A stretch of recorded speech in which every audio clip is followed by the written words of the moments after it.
कड़ाके की सर्दी आने में अभी 1 महीना शेष था, फिर भी ठंड काफ़ी हद तक दस्तक दे चुकी थी। रात को तो काफ़ी ठंड हो जाती थी। आज इतवार का दिन था, इसीलिए मैं घर में सोफे पर बैठकर अपने मोबाइल में कुछ उंगलियां मार रहा था। मैं एक टैक्सी ड्राइवर था। मेरे पास खुद की एक टैक्सी थी। मेरे गांव गोपालपुर और शहर के बीच में 20 किलोमीटर की दूरी थी। मैं इसी रूट से यात्रियों को लाता और ले जाता था। हालांकि इतवार को भी मैं चाहता तो जा सकता था, लेकिन इस दिन कुछ खास मुसाफिर नहीं मिलते थे, इसीलिए मैं इतवार को छुट्टी लेना ही मुनासिब समझता था। मेरी पत्नी अनाया रसोई घर में खड़ी होकर शायद चाय बना रही थी। हालांकि पूरा तो मुझे भी नहीं मालूम था कि वह क्या कर रही है। मैं तो बस बैठा बैठा खाली अनुमान लगाए जा रहा था। इतने में रॉकी मेरे घर में आ घुसा। रॉकी मेरा सबसे बड़ा जिगरी यार था। वो भी मेरी तरह एक टैक्सी ड्राइवर था और उसके पास भी खुद की कार थी। मेरी तरह वह भी इतवार को छुट्टी कर लेता था। वह मेरे पास आया और बोला, कैसे हो दोस्त? विजय, मैं तो बिल्कुल ठीक हूँ। तो बता, अचानक से यहाँ कैसे?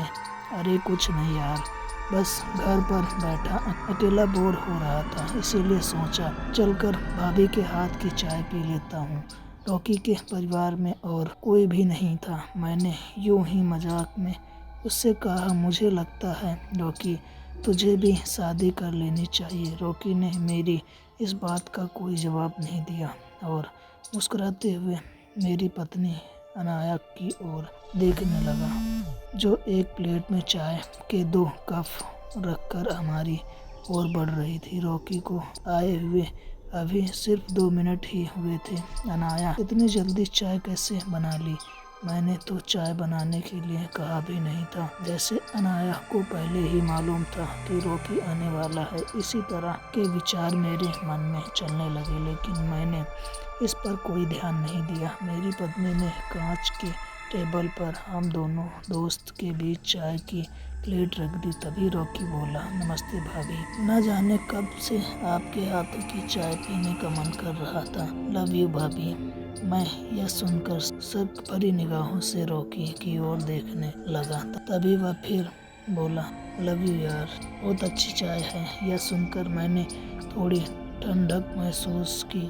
रॉकी अब भी अनाया की ओर देखकर मुस्कुरा रहा था। अनाया भी रॉकी की ओर देखकर मुस्कुराए जा रही थी। न जाने क्यों मुझे अनाया की यह मुस्कुराहट चुभ रही थी।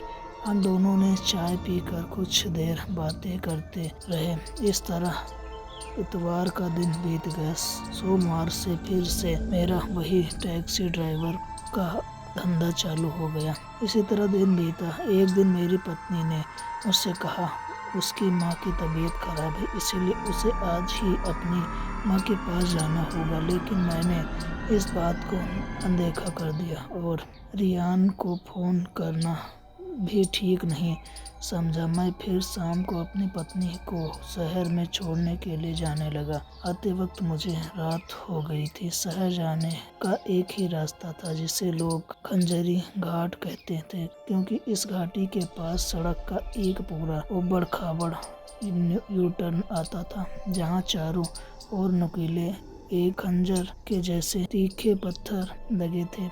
इस भूतिया और डरावने यू टर्न पर 2-3 दिनों के अंतराल से अक्सर कोई न कोई घटना होती रहती थी।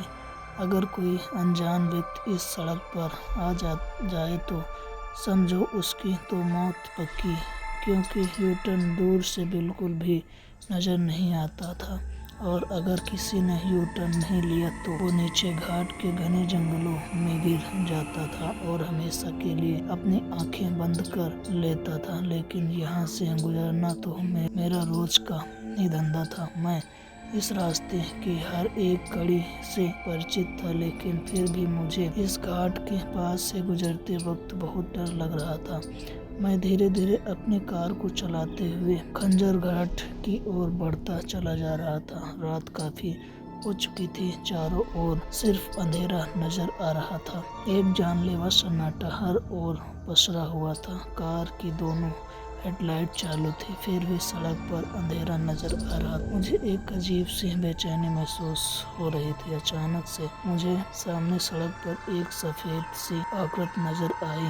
दूर से सब कुछ धुंधला नजर आ रहा था, फिर मुझे धीरे धीरे सब कुछ साफ नजर आने लगा। एक सफेद आकृति अपने दोनों हाथ मिलाकर आसमान की ओर मुंह करके जोर से चीख रही थी और अचानक से वह सड़क पर पीठ के बल फिर गई। यह देखकर उस ठंड की रात में भी मेरे पसीने छूट गए। मेरा पूरा बदन कांपने लगा। टांगें जवाब दे रही थी।